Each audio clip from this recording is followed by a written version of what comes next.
우리 서로 인사합니다. 샬롬 샬롬. 우리 옆에 분들에게 축복하는데 풍성한 추석의 축복이 성도님께 있기를 바랍니다. 너무 길어요? 말이?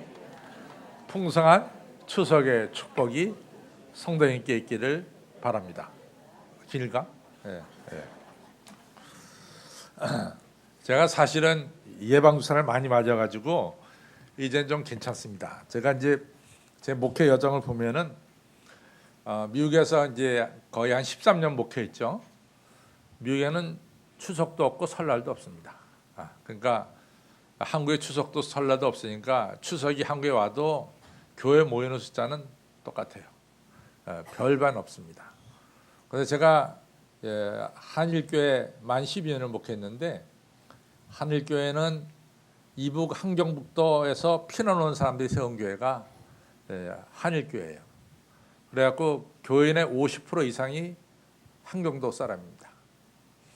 그러니까 추석이 와도 갈 고향이 없어요. 그러니까 교회에 와야지. 그래서 추석 때라고 해서 교인이 주는 법이 없습니다. 근데 2005년 여기 우리 진영원 장로님 계시는데 2005년 제가 9월 첫 주부터 설교를 했는데 설교하는데 목사님도 새로 왔고 그러니까 주변에서 교인들이 많이 모였어요. 제가 처음에 와서 목회할 때. 근데 어느 날 왔는데 반토막이 났어. 그날이 추석이었습니다. 그래서 그때 내가 반토막 난 걸 보고 내 목회 처음으로 추석 때 이 반토막이 나는구나. 이거 갖다가 느꼈는데 그러고 10년이 지났으니까 제가 이제는 괜찮습니다. 그래도 오늘 그런 대로 많이 나왔어요. 우리 서로 다시 한번 인사합니다. 그런 대로 많이 나왔네요. 우리 서로.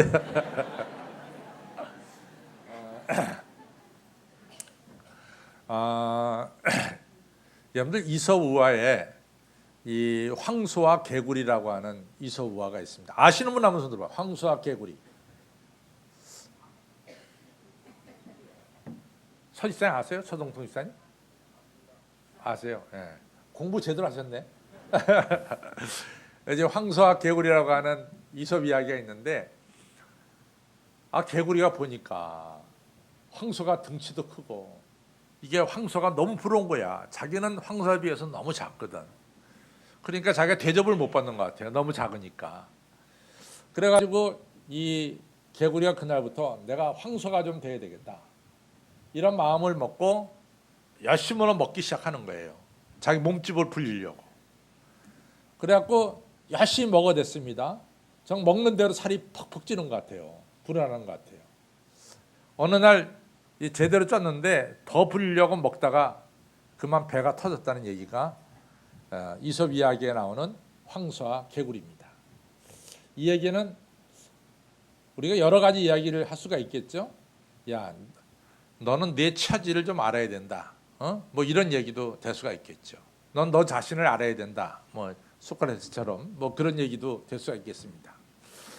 제가 며칠 전에 신문 기사를 보고 참 감동을 받았는데 그것은 뭐냐면 영국의 이 브라운 수상이 영국에서 수출할 수 있는 최고의 수출품이 바로 폴 포츠다라고 말한 폴 포츠에 대한 이야기입니다. 이 폴 포츠의 이 이름은 폴하면 PAUL이고 포츠 하면은 POTTS입니다. 폴 포츠. 근데 이제 이 사람이 어디서 태어났냐면 우리 여기 이 영국 사람이 있는데 이 브리스톨에서 태어났어요. 브리스톨. 그래가지고 브리스톨이 해안가인데 이 4남매 중에 둘째로 태어났어요. 아버지는 버스 기사였고 엄마는 슈퍼마켓에서 종업원으로 일했어요. 그러니까 넉넉하지 못한 가정에서 태어났죠. 그런데 폴 포츠는 태어날 때 키도 좀 작고 또 몸이 뚱뚱했어요. 그래가지고 학교 다닐 때, 이 초등학교나 중고등학교 다닐 때 옛날 우리 중고등학교 시절을 해보면은 중고등학교 때는 괜찮은 애들이 딱 둘이에요. 하나는 공부 잘하는 애들이 괜찮고 또 하나는 운동 잘하는 애들이 걔들이 괜찮았습니다. 그래서 운동 잘하는 애들이 함부로 못 건드렸어요. 또 공부 잘하는 애들은 공부 잘한다고 존경을 받고 뭐 이렇게 대우를 받았죠. 그런데 운동도 못하고 공부도 못한다. 그러면 조금 이같이 애들이 놀려대죠. 근데 이제 이 폴포츠는 몸도 뚱뚱하고 또 키도 작고 공부도 그렇게 잘 못하고 달리기 하면은 맨날 꼴등이야. 그래서 걔 별명은 루저, 패배자입니다. 루저. 그 다음에 애들이 뭐라고 놀려대냐면 맨 처음엔 루저라고 놀려대고 그 다음에 영어로 이 사도라는 말이 있어요. SADDO, 이 바보라는 뜻인데 사도라고도 놀려대고 그 다음에 얘 이름이 제가 폴 포츠라고 제가 일부러 스펠링을 다 얘기했습니다. 근데 여러분들 기억나죠? 이 캄보디아의 킬링 필리에 나오는 이 살인자 그 사람이 이름이 뭡니까? 폴 포츠예요. 폴 포트, POLPOT입니다. 그러니까 이 얘 이름하고 폴 포트하고 이름이 비슷해요. 그러니까 얘는 그냥 이름 좀 비슷하다고 살인자라는 누명을 또 뒤집어서 애들한테 놀림을 당했습니다. 그 다음에 한 번은 이 학교를 다녀오다가 글쎄 이 앞에 건축하는 그 건물에 어두우니까 잘 안 보이니까 그 삐죽 뛰어난 기둥에 그냥 입을 박았어요. 앞니 2개가 부러져 나갔다고. 그래갖고 지금은 아마 그렇게 안 할 텐데 지금 뭐 그때는 이를 이렇게 들어가지고 그 다음에 이게 이를 시술했나 봐요. 그러니까 이게 입술을 들다 보니까 약간 이 앞에 삐죽하게 튀어나온 2 막대기가 있었다고요. 그리고 학교를 한번 딱 갔더니 그 다음부터 애들이 넌 프랑켄스타인이다. 이게 놀려대기 시작했어요. 그러니까 이 별명이 뭐 한두 가지가 아니라 서너 가지로 놀림을 당했습니다. 근데 이제 폴 포츠가 한 가지 잘하는 게 있는데 그게 뭐냐면 노래입니다. 노래를 너무 잘해. 그래서 어렸을 때부터 이제 교회 성가대 들어가서 노래를 하는데 성가대에서는 폴 포츠가 성량이 많고 아주 성량이 크니까 우리 지휘자 집사님이 너무 좋아하는 거야. 성가 너무 잘하니까 성량이 크니까. 그 성가대에서 노래를 쭉 인정받았어. 다른 데서는 나 인정 못 받는데 성가대에서 인정을 받았습니다. 그래서 성가대에서 노래를 배우기 시작했어요. 여러분들 우리 할렐루야는 원체 성가대 잘하지만은 이 성가대가 축복이에요. 저한테 좀 아쉬운 게 있다면은 제가 그렇게 노래를 못 부르는 스타일은 아니거든요. 예, 그래도 우리 진장로님이 인정하는지 안 하는지 모르지만 제가 노래를 좋아합니다. 근데 못 부르는 스타일은 아닌데 제가 이제 성가대 소속돼 가지고 이 열심히 이 콩나물을 배우기 시작했어요. 학교에서도 물론 배웠지만은 이 베이스를 갖다가 제대로 배우기 시작했는데 그래서 전도사가 딱 되니까 그 다음엔 성가대 쓸 수가 없잖아. 그래가지고 맨날 이 뒤에서 예배 정리하다 보니까 노래를 배울 이 완전하게 이 음정 박자 이거 맞추는 걸 갖다가 배우는 기회를 좀 잃어버렸어요. 그래서 너무 아쉽습니다. 사실은 성가대에서 여러분들 박자, 음정 다 배우잖아. 그렇죠? 그러니까 성가대에 있는 게 축복이라도 그 성가대 분들 서로 인사해. 우리 축복받았다고 인사해보세요. 예, 축복받았습니다.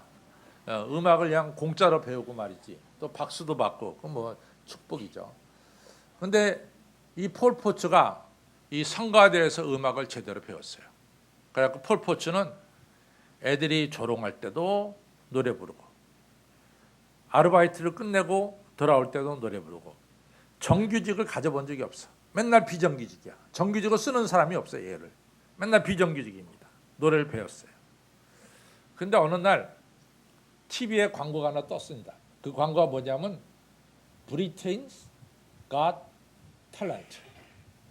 그러니까 영국 사람, 평범한 영국 사람 중에 Got Talent, 이 재능이 있는 사람들 선발하는 이런 이 광고가 TV에 떴어요.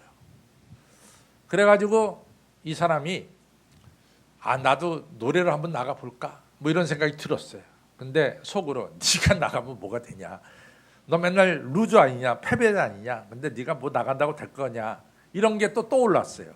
왜냐하면 이 별명이란 게 이상해. 루저하면 정말 잃어버리는 자거든, 패배자거든. 그러니까 그런 게 뭘 하겠냐. 그렇지만은 그래도 나보고 싶었어요. 그래가지고 신청을 했습니다.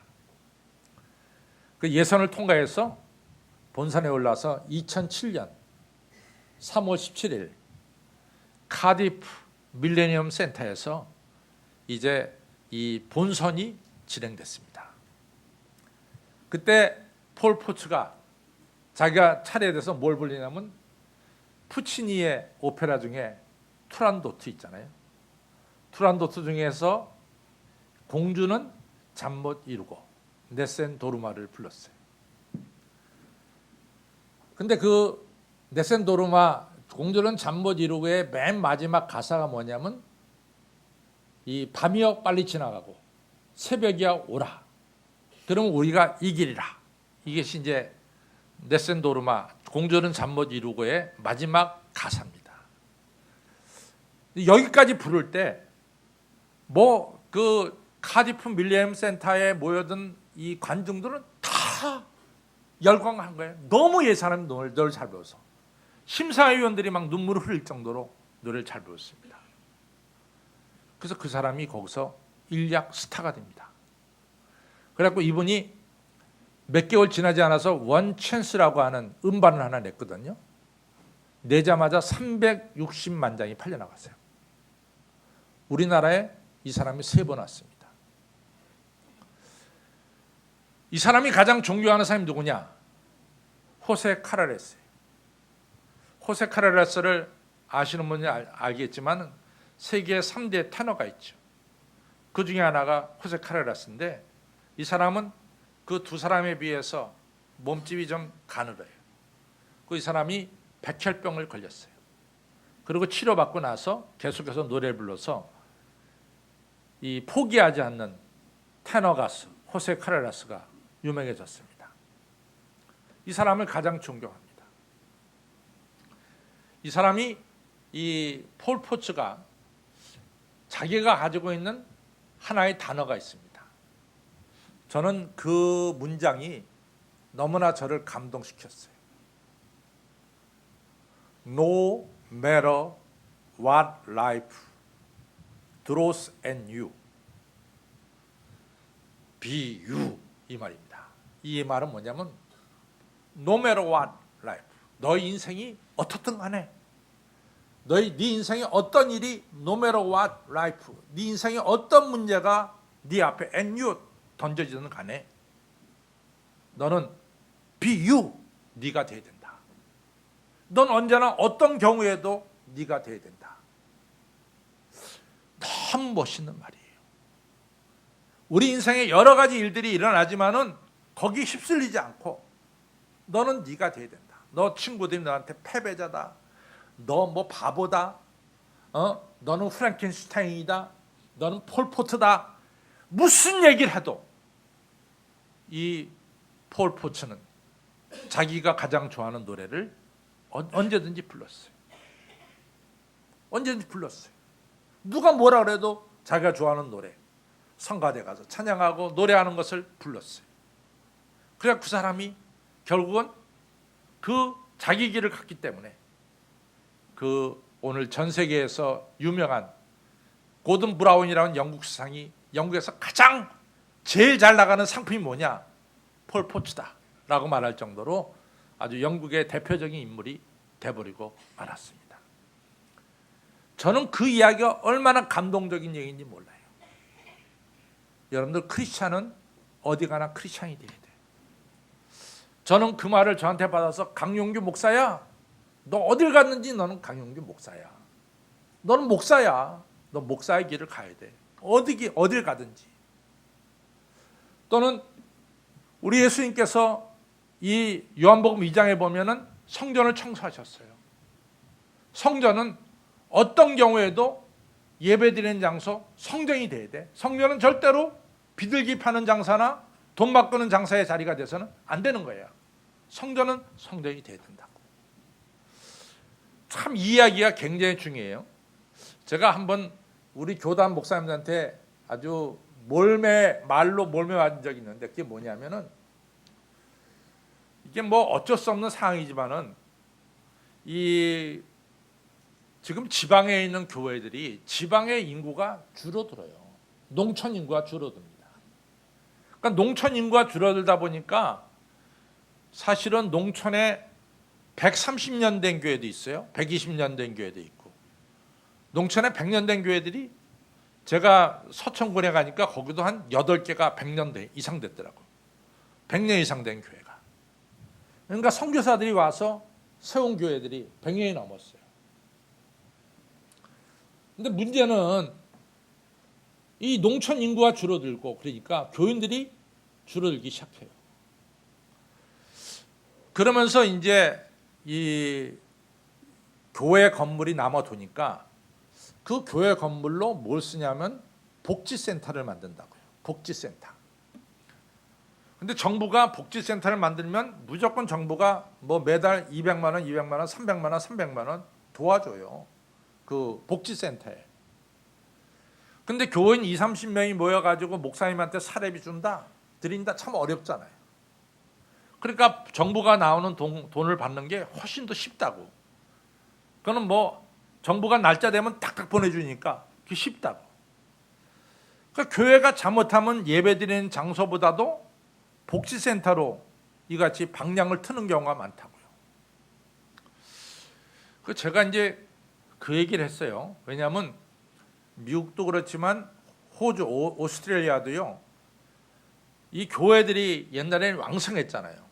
그 교회 대지라든가 부속시설이 너무 좋습니다. 근데 교인이 줄어드니까 이 호주 교회도 또 이 교회도 이 복지센터로 이같이 빌려주기 시작했어요. 그러니까 정부가 다 100% 지원해 주는 거죠. 근데 어느 날 교회가 다시 그 건물을 쓸 필요가 있게 생겼단 말이지. 그 건물 쓰겠다. 정부가 너 못 써 그렇게 됐어요. 정부가 너 못 써 그렇게 되는 거야. 그러니까 정부로부터 돈을 받는 순간 그 건물은 정부 건물로 바뀌는 거예요. 그러니까 교회가 쉽게 정부로부터 돈을 받아서 복지센터를 하면은 목사님 생활비라든가 교회 운영비라든가 이런 게 손쉽게 조달이 됩니다. 그러나 그 순간부터 그 건물은 교인들이 세운 건물인데 이제는 정부 소유로 바뀌어지게 되는 이런 역사가 일어나는 거죠. 그 제가 그랬어요. 교회는 어디까지나 교회가 돼야 된다. 예배가 중심이 돼야 되고 복지는 교회가 신경 쓰지 말고 복지 학과를 나온 사람들이 해야 된다. 제가 그렇게 얘기했더니 지방에 있는 목사님들이 강 목사는 넉넉한 교회에서 목회라니까 그런 얘기 아주 한가로운 얘기 한다는 거야. 지방에 있는 교회 목사님들은 이같이 어렵게 살기 때문에 복지에서 이같이 하겠다는데 왜 서울에 이 한신교회 목사 같은 사람들이 그런 소리 하느냐 말이야. 그러니까 사실은 저도 할 말이 없어요. 똑같이 신학대학 다녔는데 그렇잖아요. 근데 어쨌든 간에 문제는 서울교회가 지방교회를 도와주는 한이 있더라도 같이 공생하는 한이 있더라도 교회는 역시 교회가 돼야 된다. 비처치가 돼야 된다. 이것이 중요한 겁니다. 오늘 예수님께서 좁은 길로 가라라고 하는 얘기는 여러분과 저는 끝까지 언제까지 교인이 돼야 된다는 거야. 성도가 돼야 된다는 겁니다. 우리가 이제 복음하면은 예수 그리스도에 관한 소식이 복음이 되겠죠. 그렇죠? 복음의 내용이 뭐냐? 복음의 내용은 예수 그리스도께서 이제 여러분과 저를 구원하시기 위해서 기적을 베푸시고 말씀을 전하시고 죽으시고 부활하신 이러한 일련의 내용이 복음의 내용입니다. 복음의 핵심이 뭐냐? 복음의 핵심은 예수님의 십자가 부활이에요. 그러면 복음의 목적이 뭐냐? 복음의 목적은 여러분과 저를 죄악과 죽음에서 건지는 게 복음의 목적이에요. 예수님이 왜 이 땅에 오셨어요? 여러분과 저를 죄악으로부터 건지고 죽음에서 삶으로 옮기시기 위해서 예수님이 오신 거예요. 이것이 복음의 핵심입니다. 근데 예수님이 무슨 말씀을 하셨냐면 이 씨 뿌리는 자의 비유를 얘기했어요. 그 씨가 한 번은 이 길가에 뿌려지기도 하고, 또 돌짝밭에 뿌려지기도 하고, 가시밭에 떨어지기도 하고, 그 다음에 옥토에 뿌려지기도 했어요. 그럼 거기에 핵심 뭐냐? 농사 지을 때 길가에 뿌리지 말아라, 돌짝밭에 뿌리지 말아라, 가시밭에 뿌리지 말아라, 그 얘기가 아니래도 거기에 핵심은 씨에 대한 열매를 맺어라. 그것이 핵심이에요.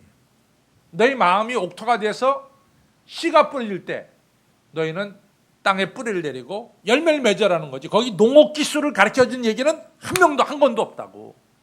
왜 그 복음에서 농업 기술과 연결시키냐고. 농업 기술하고는 관계없어요.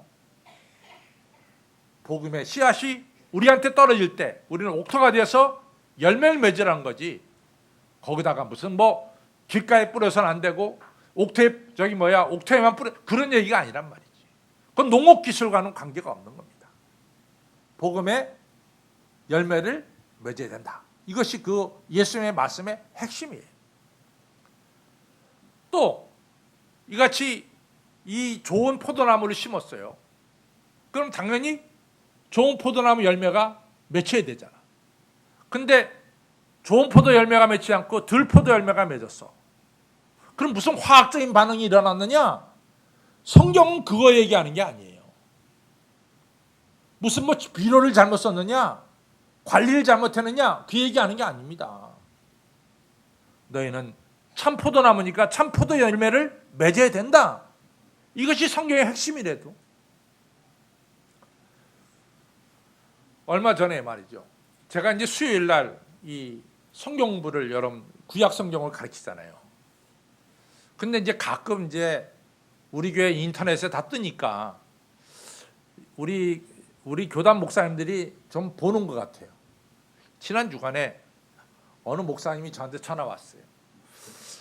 강 목사님, 내가 두 가지를 강 목사님한테 이해할 수가 없는데 그거 좀 강 목사님 설명해 보십시오. 그래. 그래서 하자고. 뭡니까? 그랬더니 강 목사님 자꾸만 이스라엘의 멸망 연도를 587년으로 얘기하는데, 주전 587년을 얘기하는데, 제가 본 어떤 책은 586년에 이스라엘이 망했다고 얘기합니다.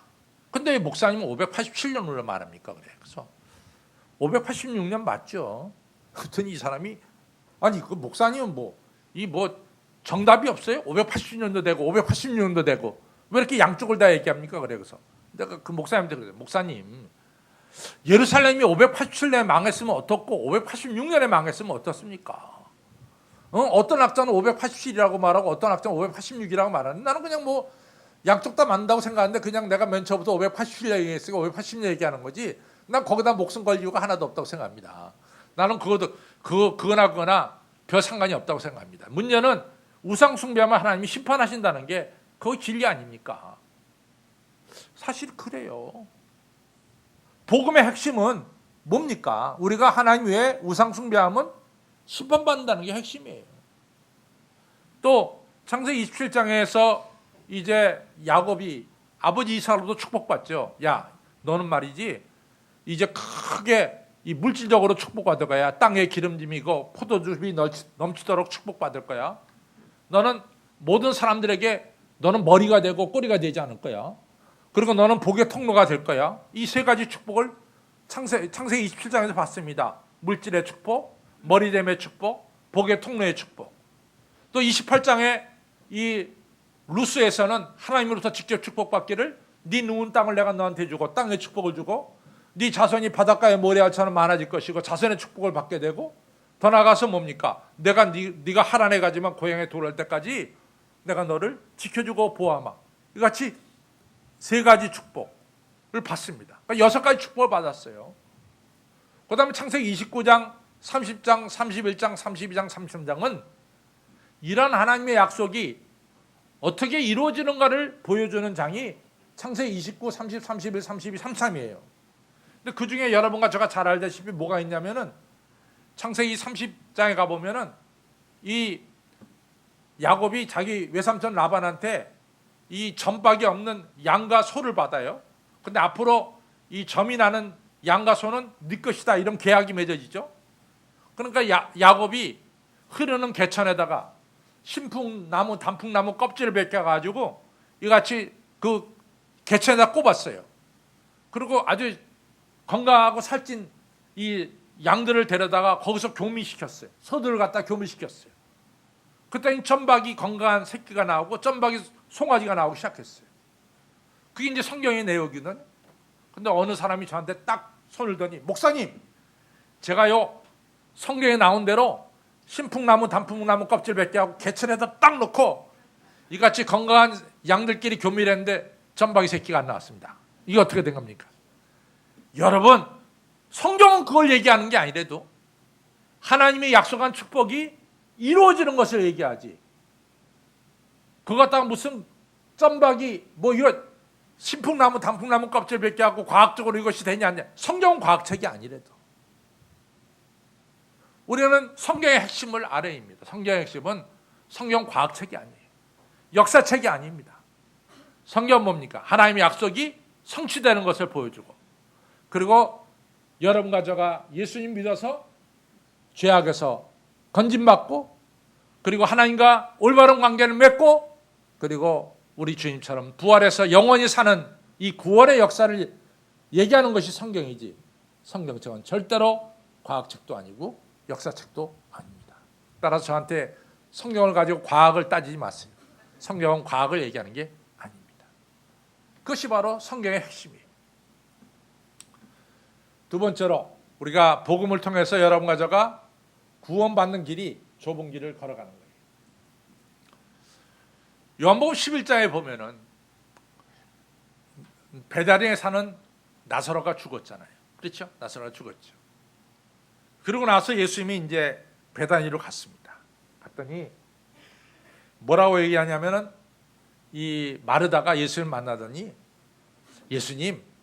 예수님께서 조금만 일찍 오셨다면은 우리 오라비가 죽지 않았을 터인데 예수님이 늦게 오심으로 말미암아 죽었습니다. 뭐 이런 뜻으로 얘기를 했어요. 그랬더니 예수님이 뭐라고 말하면, 네 오라비가 나사로가 살아날 것이다, 이런 얘기를 했어요. 그랬더니 마르다가 뭐라고 대답하냐면, 예수님 맞습니다. 마지막 날에 우리 오라비가 살아날 것을 저는 믿습니다, 이런 얘기예요. 근데 이게 중요한 핵심이 하나 들어있어요. 유대인들 중에는 이 부활을 믿는 바리새파가 있었고 부활을 믿지 못하는 사두개파가 있었어요. 근데 부활을 믿은 바리새파들은 어떻게 부활을 믿었냐면은, 어느 날, 이 역사의 마지막 날, 모든 죽었던 자들이 다 한꺼번에 살아나는 부활의 역사가 있을 것이다. 그러니까 부활을 마지막 날 다 살아나는 것, 모든 사람이 살아나는 것을 사람들이 다 눈으로 볼 수 있을 정도로 그런 날이 올 것이다. 이것이 바리새파 사람들이 가지고 있는 부활의 개념이에요. 그래서 바리새파 사람들이 예수님께서 부활하신 것에 대해서 믿지 못하는 거예요. 왜? 마지막 날에 다시 다 살아나는데 왜 어째서 예수님만이 개인적으로 살아나느냐? 그래서 예수님의 부활을 부정한 거예요. 근데 예수님이 네 오라비가 살리라 그랬어요. 그 얘기는 뭐냐? 예수님께서 이 나사로가 들어있는, 시신이 들어있는 동굴로 갔어요. 이 이스라엘은 전부 다 동굴에다가 시신을 갖다가 안치하잖아요. 적어도 그 동굴 안에는 수백 개, 수천 개의 시신이 놓여 있다. 그 동굴에 놓여 있는 시신을 향해서 예수님께서 뭘 말했어요? 나사로야, 네가 일어나 나와라. 예수님 뭡니까? 개인적으로 나사로를 불렀어요. 이것이 좁은 문입니다. 여러분과 저는 찬송가 168장에 나팔 소리 날 때 하나님이 여러분과 저의 이름을 불러야 돼. 개인적으로 불러야 돼. 좁은 문은 나하고 예수님과의 개인적인 만남이 있어야 되는 거예요. 오늘 여기 여러분들이 예배드리지만은 여러분들은 이 예배드리는 시간 옆에 있는 분하고는 관계가 없어. 여러분들은 이 시간 예배드리는 이 시간에 여러분들이 예수님을 만나야 되는 거야. 창세기 32장에 야곱이 야복강가에 있을 때 야곱이 만났지 라헬이나 레아가 하나님의 사자를 만난 게 아닙니다. 또 출애굽기 3장에 이 떨기나무에서 하나님이 모세를 불렀지, 모세 외에 다른 사람을 부른 게 아닙니다. 모세와 하나님과 1대1로 출애굽기 3장에 만난 거예요. 또 여러분들 에스겔서 1장에서 그 당시 바벨론 포로로 끌려온 사람들이 많이 있었지만은 그 하나님의 영광을 본 사람은 에스겔이었어. 에스겔이 그 사람이 자기가 제사장의 아들이라서 만난 게 아니야. 에스겔이 하나님 앞에 회개하고 자기가 하나님의 맡겨주신 사명을 제대로 감당하지 못했다는 것에 대해서 회개할 때 하늘이 열리고 에스겔이 하나님의 영광을 개인적으로 보게 되고 만나게 된 겁니다. 사도행전 10장도 똑같습니다. 사도행전 10장에서도 고넬료가 하나님께 기도할 때 하나님께서 고넬료하고 하나님이 고넬료를 불러주신 거예요.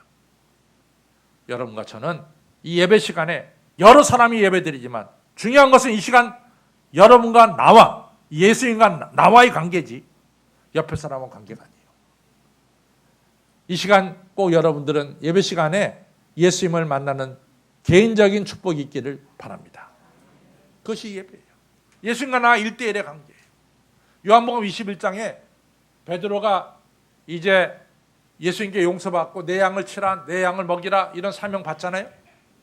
그때 이제 이 베드로가 항상 마음에 들어있는 건 뭐냐면 요한이 베드로, 요한, 야고보인데 야고보는 이미 순교당했고 요한이 남았단 말이지.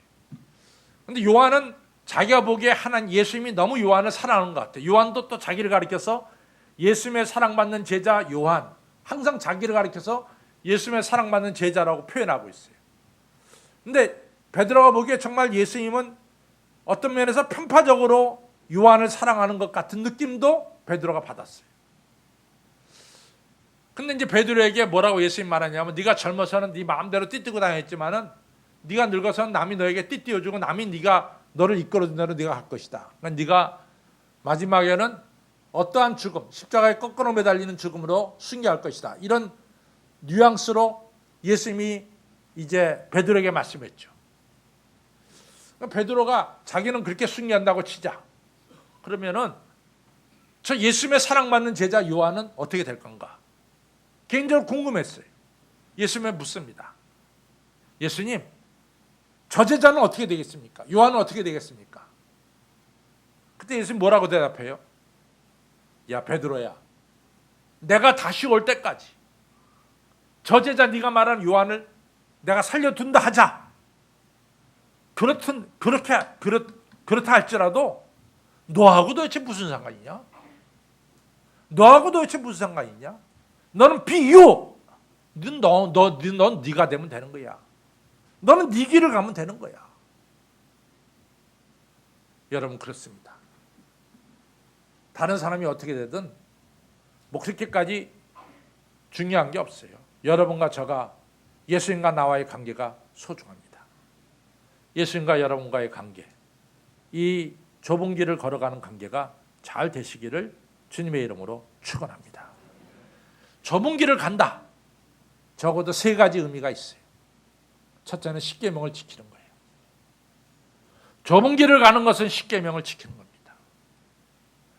많은 성도들이 제가 얘기할 때 여러분들이 예수님의 십자가의 보혈로 구원받았습니다. 그러면 여러분도 어떻게 해야 돼요? 아멘 한다고. 십계명을 꼭 지켜야 됩니다. 그럼 대답 안 해. 그럼 십계명을 지켜야 되는 거예요. 두 번째는 마태복음 22장에 예수님께서 천국잔치를 베풀었는데 다들 예수님 보낸 예복을 입고 왔는데 한 사람만 안 입고 왔어. 예수님 묻습니다. 야, 이 사람아, 왜 자네는 내가 보낸 예복을 입지 않고 왔느냐? 그 사람이 입은 있지만 말을 안 했다. 유구무원이건을 성경은 말씀하고 있어요.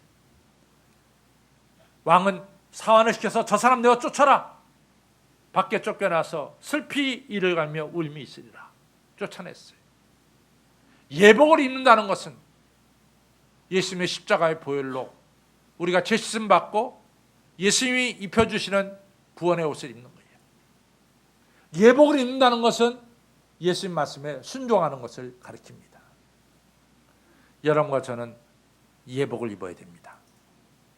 세 번째로는 자기 십자가를 져야 돼. 누구니 나를 따라오려던 자기를 부인하고 자기 십자가를 지라 그랬어요.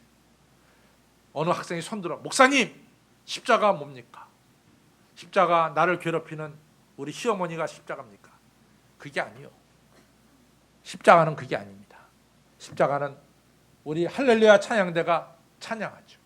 왜 찬양해요? 하나님께 영광 돌리고 찬양해요. 그 십자가라. 또 우리 헌금위원들이 지금 헌금위원 하잖아. 여러분 왜 헌금위원 합니까?